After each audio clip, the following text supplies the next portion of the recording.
Forget about struggling to adult, we're struggling to human. At least that's what everyone's telling us. You're right. Per usual. Hey, I'm Angela, bringing sense to the conversation. From here on my soapbox, I shed light on the things society doesn't want you to talk about. You know, the real shit that matters: intersectional thinking, sexuality, queerness, neurodiversity, consent, and the fact that self-care is bullshit. For me, it's all about community and how we can care for each other. And I'm Molly, giving a big fork you to cookie cutter solutions. I help burnt out, busy as fuck, neurodivergent, and queer entrepreneurs make shit happen by providing out of the box solutions and sustainable systems to grow your biz. For me, it's all about doing what makes sense for your brain. Enough with the chit chat. Let's get to it. Keep listening, and together we'll explore the drudgery, dreams, and all that shit in between.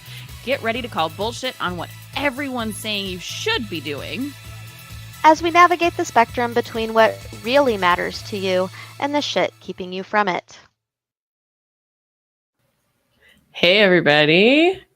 So excited for you all to be here today. I just had a mild panic attack because my headphones stopped working during the intro, and I was like, no! But we're good. Okay. Anyway, we're so excited today because we have a special guest, Sabra Gilbert. Sabra started her adult life as a biologist she went to college for biology, and she got married and got pregnant, and she was working at the Humane Society. Totally relatable, right? Everything biology, animals, we got it. And then she realized that she just wanted to be home with her kiddo, who was still really little baby. And so she decided to become a virtual assistant. And that is when the hyperfocus started. And if I just totally Mr. Burns that, if you're not watching. And so that kind of became her special interest, and she really dug deep into it. And that has taken her in a lot of twists and turns on her journey. And I'm excited for her to tell us more about her story and all those twists and turns. And all the things, right? All the things. All the things. Yes. Yeah. Yeah. Yeah, that's you. Yeah, go. Okay. I'm like, oh God. Okay. I'm still just listening. Yeah. Yeah. You're on the podcast this time. You're not listening. Okay. And you jump into it.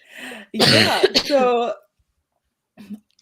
kind of even starting the virtual assistants, I had a blog in college, and I feel like that's when the hyperfocus started really, because I just loved all the things blogging. I was into the social media, and then the making the pictures and the photography that comes with it, because didn't know this at the time, but ADHD, all the things, want to do everything, and being autistic too, I had to do it perfectly. So I just had to do it all, and it should be great. And I'd feel it helped me then definitely be able to launch the business very quickly, which I've never been able to understand until recently, why no one else could do that. I was just people ask me, how'd you do it? And I'm like, I just did it, and I focused, and I was up till midnight or 3 o'clock in the morning breastfeeding a baby and Googling what to do. And it just happened. And then just slowly throughout that, I know I've definitely, we've had a second baby, which then I feel like that big life events triggers the ADHD being this is no longer your hyperfocus. Now we're moving into the next thing. And it went into homeschooling and planners and all the things outside. So it just keeps morphing every time a big life event happens, which makes me nervous for this next year too, because we're having more big life events happening. And I'm like, okay, what's happening next? What's next? Oh my gosh. Yeah. So, okay. So what was your first ever hyperfocus or special interest in your life? The first and main thing that is still a hyperfocus this day that I know of is horses. I've been so obsessed with horses. My parents would have to point out to me when we drove past this horse farm all the time when I was little. And if there was not a horse outside, I would cry. Like, I remember that from like being very little, being a thing. I was never actually around horses, just driving by was the closest I would get. And if I didn't get to see it, I would cry and just devour horse books. I'm going to butcher the name because I only ever pronounced it in my head. And do you ever have books like that where you're like, I don't listen to it, I just see it? And it's an actual place, but Misty of so those islands that have wild horses. Yeah, there's like a series of like 4 books. I read those like 10 times in a year. And then I was into all these other like animal horse books growing up constantly. Until then, college, I got to live out my hyperfocus, and that was super great. I found out sophomore year, like I walked into the horse barn and was like, because I just discovered there was a horse barn on campus, and was like, can I just hang out? And the owner was just like, I mean, we usually like to pay people. And she's like, and we're all like full up right now. And I was like, no, I'll literally just come and work for free. Once a week. And I got to start learning how to actually work with horses. And she's like, there are classes too you could take. And I was like, what? I got a minor in equine studies. Oh. Nowhere, because that was as much as you can get. If I could have gotten my actual degree in equine, I probably would have done that. And then I literally spent 3 years every summer working at the horse barn. I just lived and breathed. I moved next to the horse barn, everything. Oh my gosh. I have a horse. This tracks with everything else I know about you. And you now have a horse. You have Peanut. Yeah. He's being a butthead, but so I had to get him a new special farrier for today too, because he made the other one mad. That's who does their hooves and gives them their pedicures. Oh my gosh. Little horse pedicures. I know it's not like nail polish, but it makes me think little horses with nail polish. I know that's not real, guys. I know that's not real. Anyway. All right. So, let's talk about your neurodivergence. So you're a late self-diagnosed human. Yes. So how was that? I know the answer, but how was that for you? I wonder who even started pointing me out to such things, Molly. It's my special power. It is. Anyway, it's my special power. So definitely, I'm trying to even think of when I first started kind of being like, okay, maybe. It was definitely after my second was born. And I feel like ADHD hit like the rock bottom right after her birth. Like there was no focus. Like I couldn't even hyper focus on anything. And I was also had just gotten on TikTok, which I feel like is also one of those like weird indicators. And like I started getting all this ADHD stuff, and I was like, what is this possibly? And then started, deep diving rabbit hole researching ADHD. And I was like, oh, I totally can identify with this. And then was learning about self-diagnosis. And I was like, okay, good. I'm sorry. I just like hit my desk. And I was like, oh, I'm good. This is like exactly it. This explains all the things. All the things. It was not all the things, but it was a start. And then so I started working with ADHD, and then I remember talking with you in the park. We're driving through Nebraska, and you were definitely pointing out that my husband is autistic, which he hadn't even started that one yet. He was maybe looking at ADHD himself too. Maybe he didn't even fully believe it yet, I don't think. And so with going down the rabbit hole with him about him being autistic, I took the test too. And then was just like, why did I just score higher than him? I was like, that doesn't make any sense. I'm ADHD. ADHD shouldn't score higher. And Molly was like, maybe you should think about this too. And then finding out how high the comorbidity rate is between ADHD and being autistic, I was just like, oh, Okay. Yep. Okay. I'm just gonna stop you because Angela's gonna stop you. Is code No, I'm curse. not. I'm I not thought you were going gonna. to. I specifically did that because we were having an episode talking about how disruptive it can be to constantly be policing our language. But yes, co-occurrence, number one, is easier to say. And number two, co-occurrence is a preferred looking through the lens of the social model rather than the medical model. However, I am someone who believes that both of those things occur together and it's not one or the other. So I don't care what word you use. We literally just talked about like last episode. So it's just like, okay, I'm sorry. I totally derailed you. I'm sorry. You can use No, either that was one. kind It's of fine. the end. I'm good. Oh, okay. But then like that kind of helped you with the kiddos as well, though.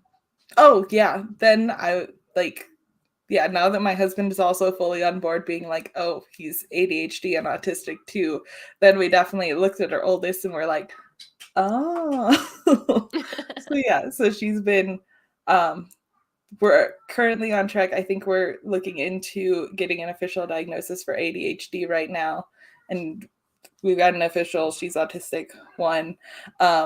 And I got to fill out the paperwork still for my youngest, but I keep putting it off and I don't know why. I just keep forgetting that it's there because it's not in front of my face. But yeah, they're both, we work through a lot of things, and it definitely helps that we're homeschooling because we just accommodate as need be and follow her hyper focus. This week she was like, I want to read. And I was just like, I'm not ready for you to read. And she's like, I want to read. So we're learning how to read now. When we decide we read. Yes. I was 3. And like, I'm gonna read, and here is a Lewis Carroll novel, and okay, I'm going with it. Yep. Until last week, I didn't even think she knew any of her letters because letters have never been on her radar. Numbers, she's adding, subtracting, she's working on multiplication. She loves numbers, but letters, she never, like, even the letters of her name, she was like, I don't want to do it. And yesterday I like laid out the alphabet and she told me most of them, and I was like, since when? And this is pretty common. Like I have a lot of family members that didn't talk until they were 4 and then would just blurt out, 5 to 10 word sentences because they knew all the things. They just didn't want to give you the time of day to do them, So but that That's kind of Gianna, the home. yeah. Oh. My youngest. She was kind of like met on words, and all of a sudden she's like full sentences right now, and I'm like, where'd this come from? I don't understand. Yeah. So you got to homeschooling, which was my next thing I was going to bring up. So you kind of always knew you wanted to homeschool. I didn't until I was pregnant. Homeschooling had never really been on the radar, and then as soon as I was pregnant, and like especially we went through infertility and stuff so I had a ton of time of just, by the time I was pregnant, I was like, everything needs to be perfect for my child because it took so long to get you. You get the best of the best, I guess.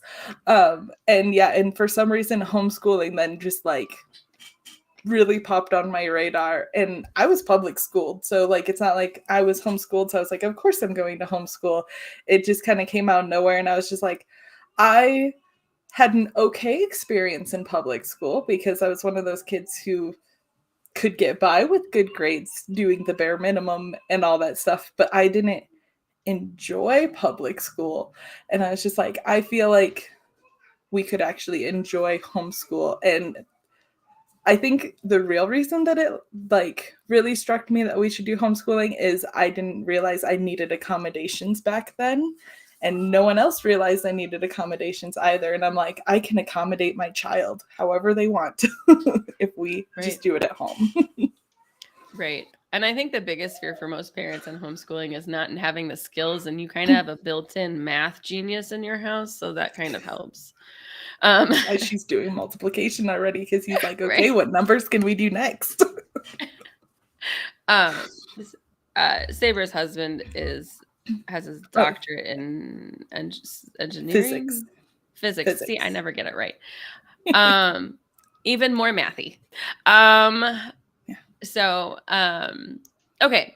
And I'm trying to like follow the train of thought of all the things. And then in your homeschooling journey, you kind of had to realize that there's some interesting groupings of the homeschool community. Yes. That you're trying to learn how to navigate, especially to make sure that they're in line with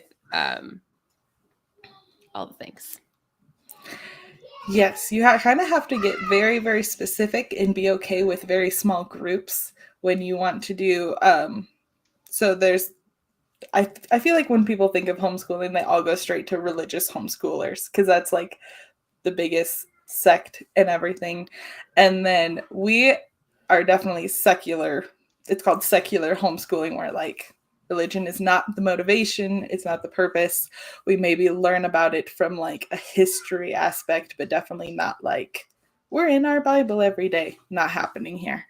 And I think we're slowly finally finding like our group where we're like fitting in, but it's definitely been hard. But luckily here in Albuquerque, there's actually a really big group of secular homeschoolers. Like randomly, because random things happen when you have ADHD. I was made an admin of a like international secular homeschooling group because I was one of like the only active people, and you know that just happens when you're the active person. And the other person who's made admin is also from Albuquerque, out of like a huge international group. Just 2 people from Albuquerque were made this. So now we have them as friends because I hadn't met them in person yet, but we were going to go to the groups that they were also in. So now we, are together and doing that. And that's been really nice. We've actually been getting outside a lot more. And like, it's our first like co-ops that we're getting active in.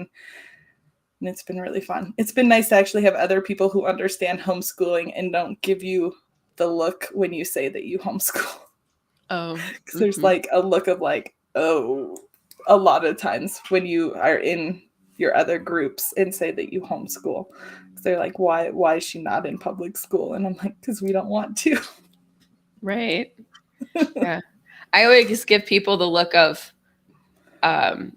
you must have the patience of, I don't know what. But that's usually when I give people a look, it's like, I like that look.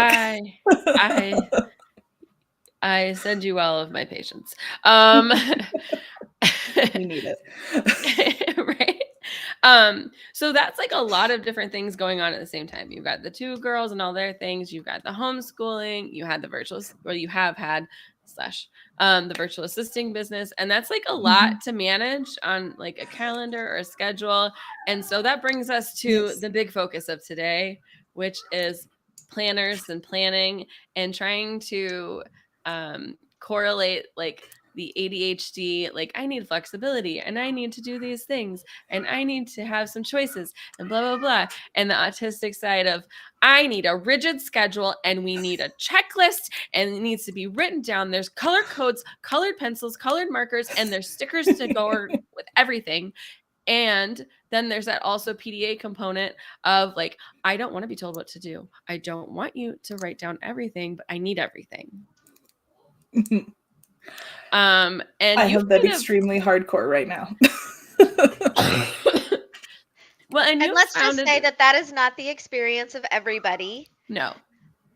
That is the experience of Sabra. Yes. And some other people, but just because you are autistic or ADHD, one person's experience is not the experience of everybody in the community.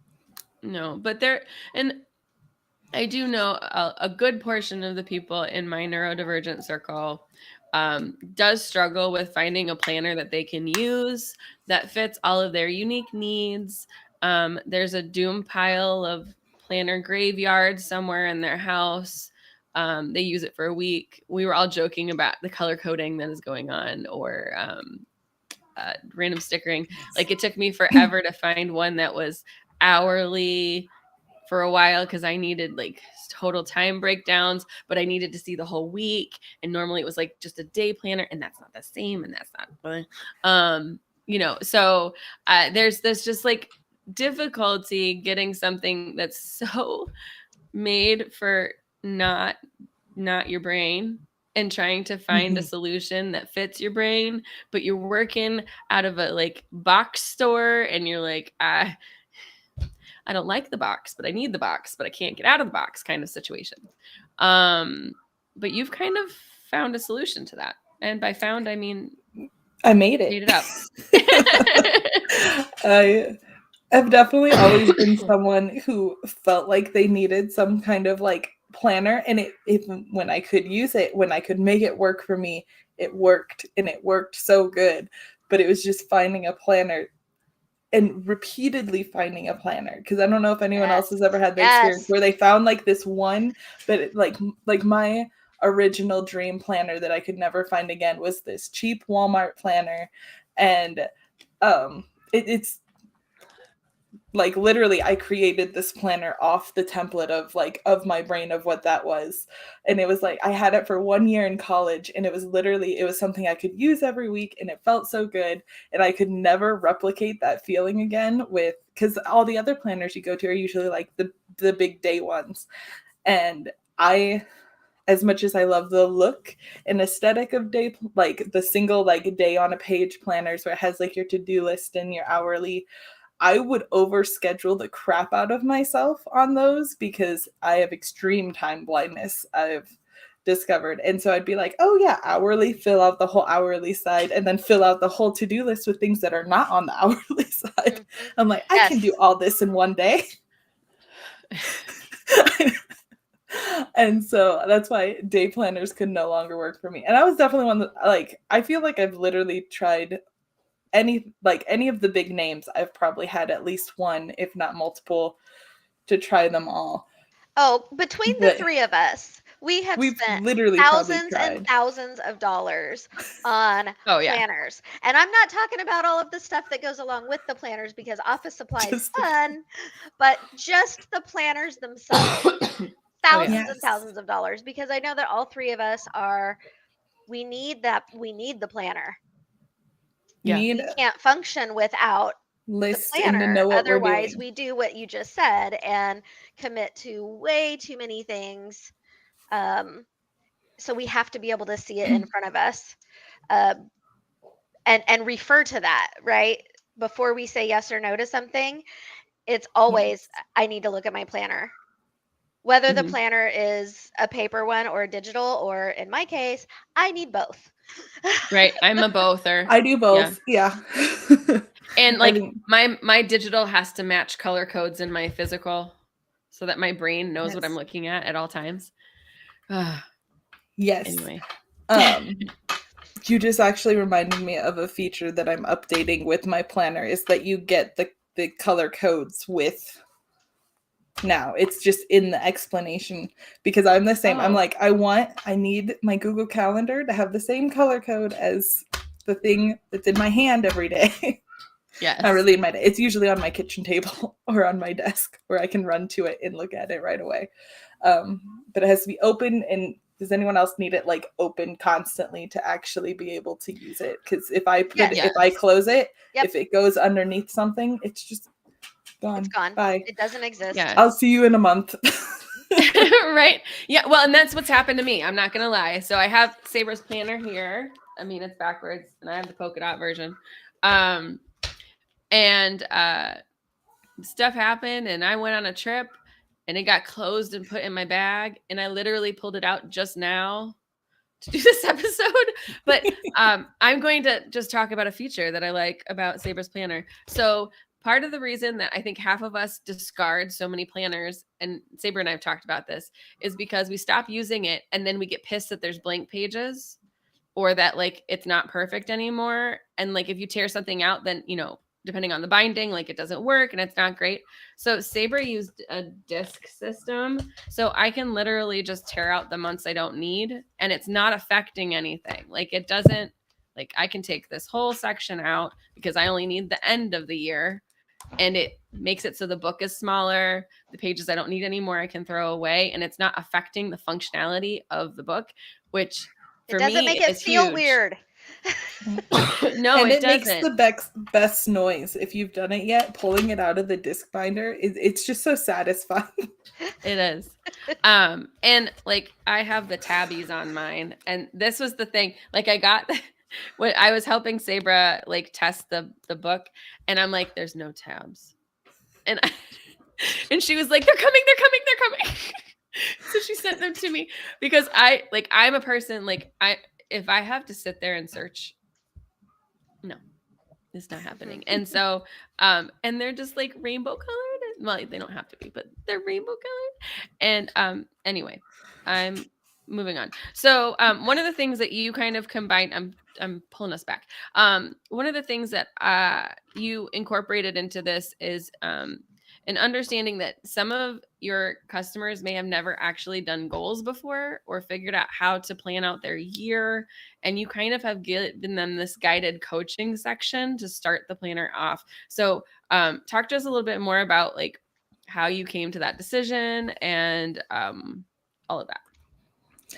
Yes. So I'm someone who's always super loved goals, but if I don't have like a method to try to work through them, I just get overwhelmed and just no goals get written.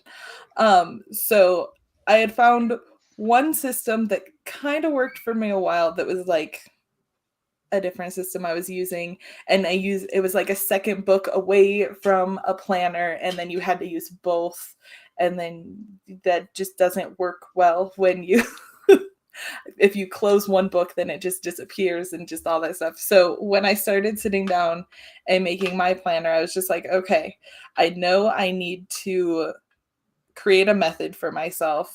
And it needed to go, I needed to know where my goals were coming from, because I'm definitely one of those person who could like just sit down and let's just do these random things all year. That'd be great. But I wanted something that was a little more intentional when creating my goals and knowing where they were coming from. Because definitely with having a second kid, I realized that I need, like, when you lose a ton of time, you suddenly need to work from your main priorities and go out from there. So I feel like this is an exercise you actually sent me on sometime a couple years ago. I feel like it was still before, it was like a year, maybe 2 years ago. You're just like, I feel like you need to just sit down and know what you're trying to do every day. Oh, something like that. Like I was just like super lost, and you could see it in the work that I was like, here. yeah. So I like had sat down and like made a list of like my priorities, and then you're just like, okay, now what do you do with those priorities? And then I feel like that's kind of what helped create the beginning of the planner, was just like, okay, make your goals from the priorities that you have in your life, basically. So it like walks through those steps of, okay, write down your priorities and like what's important in your life, and then decide which ones are your priorities. And then based on those priorities, you kind of walk into setting, I feel like it's either 6 or 8. I forget how many goals I actually have. I tried to limit it because I'm one of those people who can write like 30. Where's my section? Yeah. I'm trying to count. 1, 2. You can tell I haven't looked at my goals lately, which means 5, I probably should. 6. You got 6. Yes. Oh yeah, and that's each color that is actually included in the planner too. So it's 6. Maybe that's something that needs to be included in there, is like at each month there's a reminder that there says, is. I just didn't do check it your this month. goals. So she has it. So in here, Yeah. there's like daily routines, weekly tasks, and then she has that monthly focus items and notes. And those are to help you achieve your goals. Yeah, a monthly breakdown. You can see my May is empty. Because this happens sometimes. Month. Even Yes. to those who love planners and know that using planners helps, we can actually kind of look at our state of being at the moment by noticing whether we're using the planner or not. Yes, if things get too chaotic, which is probably when I should most use the planner. Yep. It definitely goes out the window because it's another responsibility I don't want to Exactly. have right now. Yes. But I think that's one of the things that you've done so well with this is understanding that every day is not going to be perfect, and that and so things people don't know yet. So although there's like a base skeleton structure and there's certain guided things within the planner, a majority of the planner is a use as you need it, use how your brain works kinds of system. So like, I'm going to try and do a show and tell again. I'm going to do a blank page though. I evidently need to order new ones. Yes, I think you only got a 6-month one, so your binding's smaller. Well, that would explain why I haven't been using it. But okay. So at the edge of this, there's these blank squares, and it allows you to segment your planner however you want to use it. And like for me, I chose to split things based off of the way I split my calendar on Google. So I have family things, meetings, in my biz and on my biz situations. And so Sabra made me, she makes these little custom stickers for you to use on the planner. So you can write. And then she has these little do dots to help you like characterize or categorize however you want. And there's like, if you're a business owner, there's like blogging stickers and podcast stickers and email stickers and like all of these ways. Recovering from bronchitis. Sorry. That you can utilize the different tools to make it so it makes sense for yourself. And it was so loosey-goosey that my super rigid needing structure self had to be like, okay, but how do you use it? And she was like, you figure out how you want it. Rules. I needed rules. She was like, I don't know what to tell you. And I was like, how do I use it? And she was like, you write things down, Molly. And I was like, but where and how? And these are the questions that people ask when they get a planner that they love the look of, and they have this awesome idea of, here's this thing, and everybody says that I should be using this because if I do use this, and it's going to fix all the things in my life and everything's going to be wonderful and the chaos goes away. No, it doesn't. But now I'm completely overwhelmed because I don't know how. It doesn't come naturally to me to organize, because if it did, I would already have something in place. Right. And for this, it was definitely I had been using Erin Condren, which is like clearly laid out. There's instructions, they tell you exactly and like labels, to do. Yes, exactly what to do. And so I was so used to using somebody else's system when Sabra was like, no, you build your own thing. I was like, I can do that for other people. I don't know if I can do that for myself. And so it was definitely a big exercise in self-reflection and like, what do you need to function? What do you need to organize and understand? Because I felt naked without the hourly thing. And honestly, when I broke away from the hourly thing, I was able to work less, because in a good way, not a bad way, because I could see, oh my God, I have all this home stuff that needs to get done. I have, all these meetings, and I know I'm going to get burnt out. I'm just going to not do things there because, and it kind of made it more of like, you have to, like you were talking about the hourly, it's like, you got to fill every single spot with something. Yes. Instead of feeling like that, I finally had some freedom to be like, oh, I don't have to do quite so much. And I don't have to do those things. And at one point I was like, Sabra, there's not enough lines for to-dos. And she goes, then get less to-dos. And it's like, that was the whole point. And so, yeah. And so I keep raving about this just because even for me, who's super structured, and I can use an Erin Condren and be fine. Like, I'm okay. Like, it's not bad, but I work myself to death doing it that way. And so even though, like, I'm not combating I need loosey-goosey in my life. I like all the rigid structure you can hand me. But even for me, it was so helpful to organize thoughts.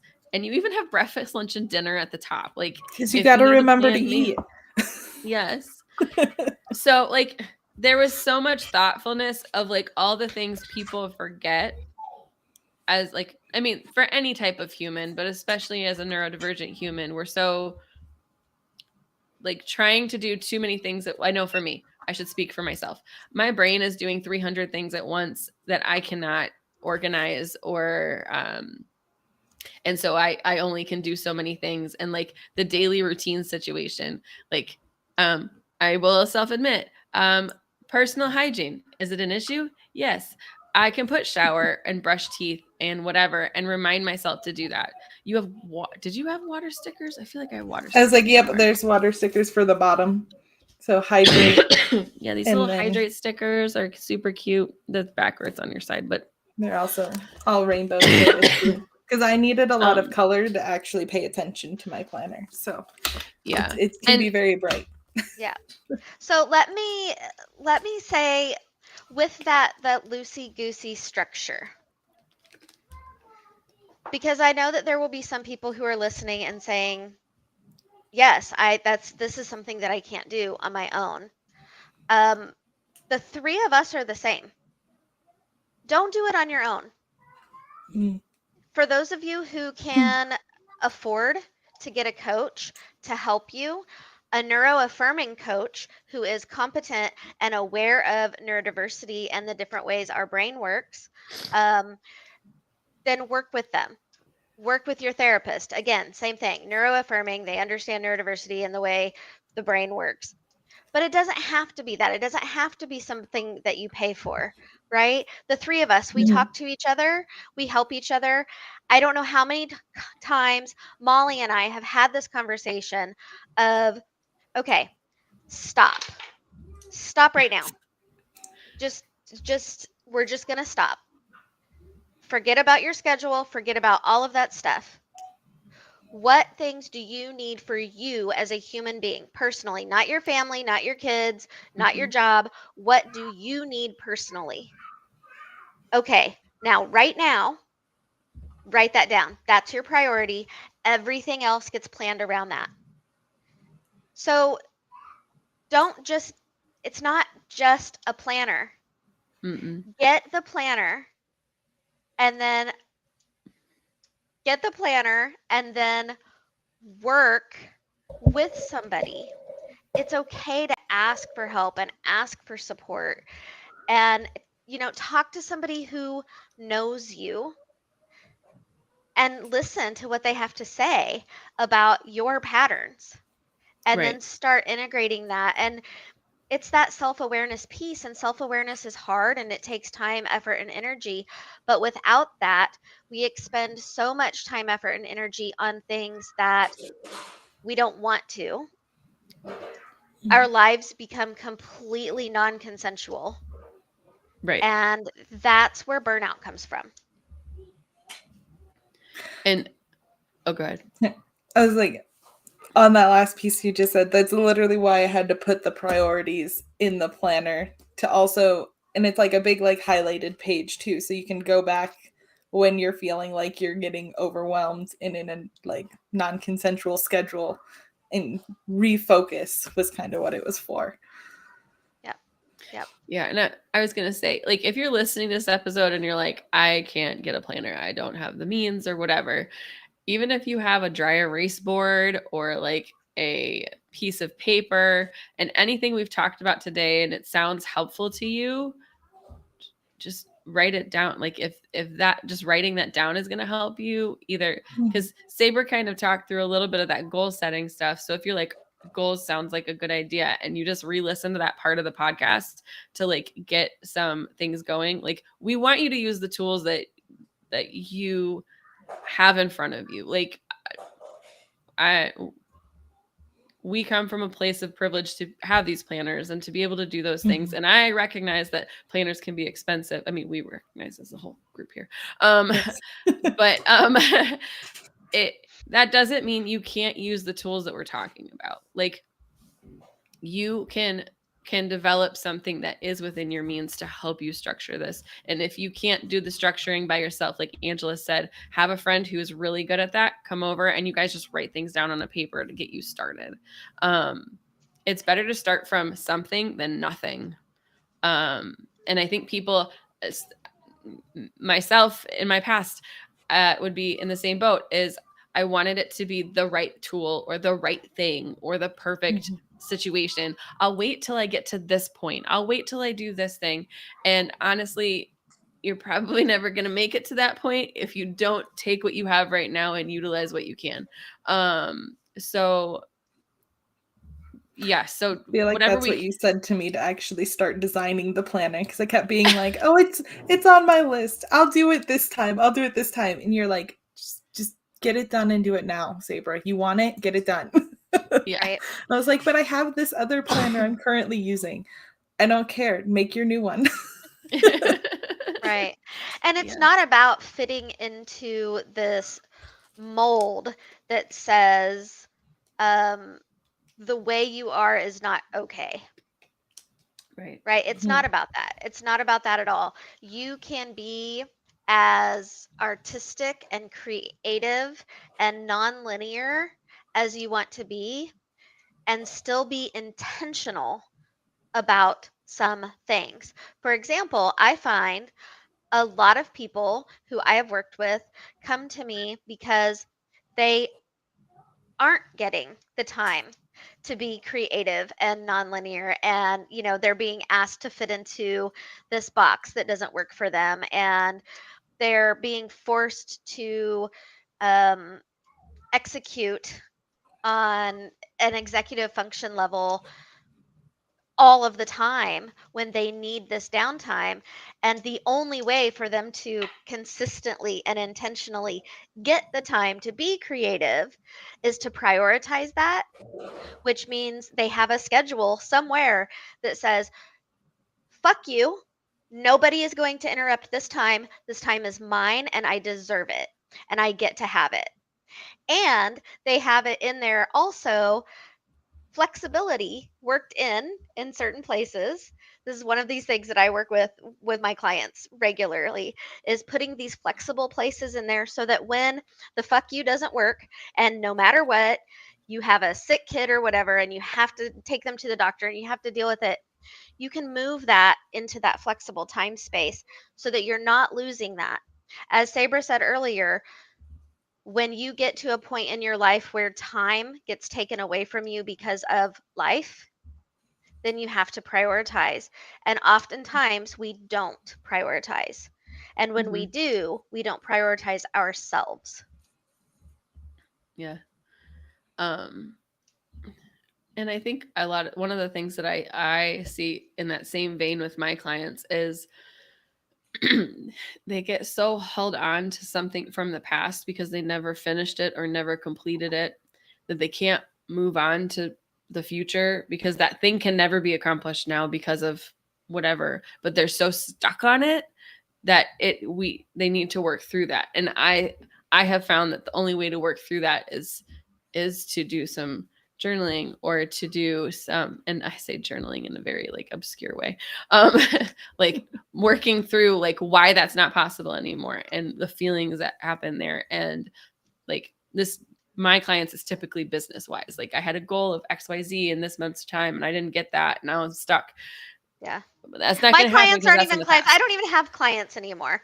I say my clients, and now I mean my coworkers and the volunteers and the people who I work with who want to do things and are struggling with their schedule or creating boundaries so that they can do the things that they want to do. And I believe as a leader, it's my responsibility to help them become self-aware to do that.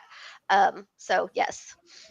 But yeah, so I feel like in part of this, having this planner, and not this planner, but a planner. I mean, I like this planner, but like this is a good I'm gonna shut planner. up. This is a good planner, especially if you need rigid, loosey-goosey, all in the same boat, with reminders of all the things that we tend to forget as neurodivergent humans. It's important because it kind of helps you work through those things that didn't get accomplished, and how you can either restructure them into something new or forget about them. And there's that between the month close into the next month that allows you to do that. And it's a reminder to do it. So like you flip the page, like, oh, what's next month? Oh, I get to like review all my stuff. Okay. And so that kind of just helps feed this like personal development, self-awareness piece that is so crucial to us better understanding ourselves and being able to communicate in a world that doesn't understand us always so well. Yes. So with you said the incomplete parts, that's kind of why I made it a week, because if I don't finish it this day, I can still see it the rest of the week, and maybe it fits better on this other day that I didn't realize. Or, the next week I just rip out the page and it's just a task that's gone because it obviously didn't actually need to be done. Yeah. Oh. Without having you get to rip it out without having the sensory issue of now it doesn't feel right. And now every time I touch it and I feel it, I have this shame because I didn't do this thing. Right? You can just take it out and you don't have this sensory upset that so often happens. Yes. Or just like seeing all those empty pages in like a spiral bound, if you don't rip them out, like that would always give me so much anxiety. So, but with this planner, I'm just like, I just rip it, it's gone. It doesn't even really change the weight too much if you have the big one, or if anything, I have refill pages and you just put something in the end. Well, okay, this brings me to another point. You've created a dateless version. Yes. And so if you're just going to need it here and there and disappear for weeks, like the months are separate from the weeks even. So in the dated one, it kind of is all like sectioned together in a month. In the dateless one, you can do month planning and the goal setting that way, but it's separate then. Like all those month pages are in one section and all the weeks are in one section. So you can move it around too, which is my favorite part of discs, is if I don't want to get rid of pages, I just shove them somewhere else where they're more convenient. So you can move it around. So what I'm hearing with that is for project management, you can use it to do sprints in a project, and it's not going to disrupt the flow of the organizer because you get to make it what you want for what you want. Yep. Yeah. So I could have my digital calendar on my Google and have everything there, and then I can use this planner as a sprint list or as a project management tool. Yeah. Yeah. And I'm thinking, for teachers. For teachers, it's difficult, right? Like to find a good planner. Yes. And so for this, as a teacher, there are so many things that you could do differently with it. So you would have maybe your days and your dates, but maybe the kids are going to be working on a specific project, or maybe you do the after school program, and you can incorporate all of that in one space instead of having 5 different ones. Yes. That's amazing.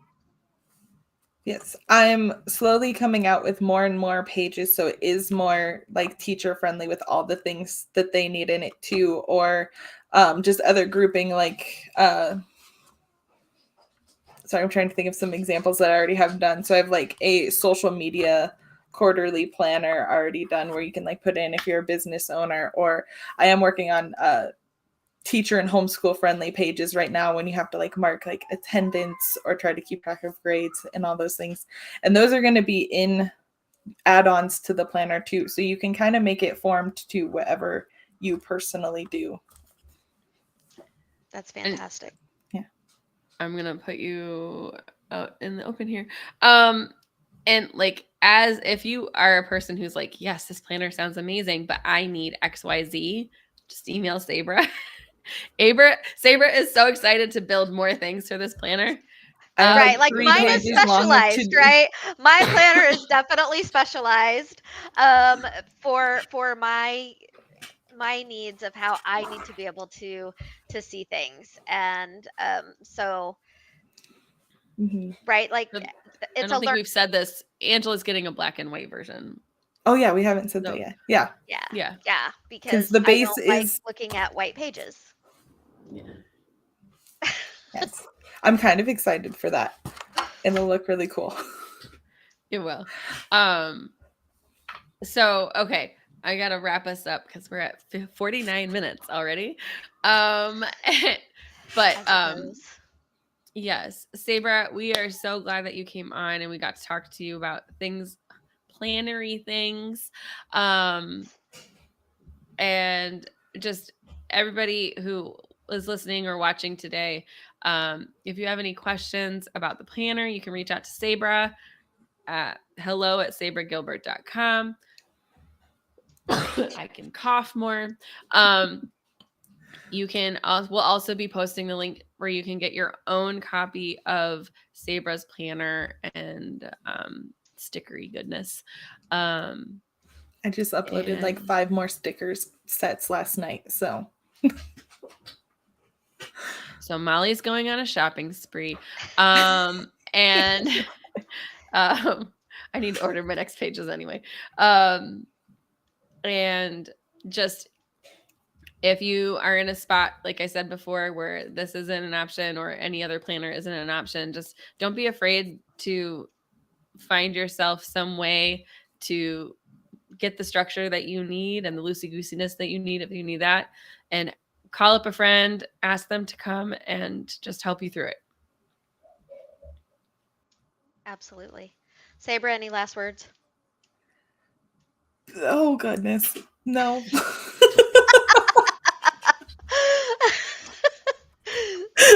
Sorry, that's my favorite question in the world. I know. I could tell as soon as it came out of my mouth, I said, oh gosh. Okay, here we go. So that as usual, as always, I get the last word. Thanks for listening to Drudgery Dreams and In Between, a weekly live podcast coming to you every Tuesday at 9 a.m. Central, 7 a.m. Pacific. If you're watching this live on YouTube, be sure to subscribe to our channel for updates when we're back here next week. For all you podcast geeks, subscribe on your favorite podcast app. We're on them all. If you'd like to support the podcast, be sure to leave a rating and review and share with your friends. To catch all the latest from us, visit us at drudgeryanddreams.com and follow on your favorite social media platforms at Drudgery and Dreams. Thanks again. See you next time. Bye, everybody.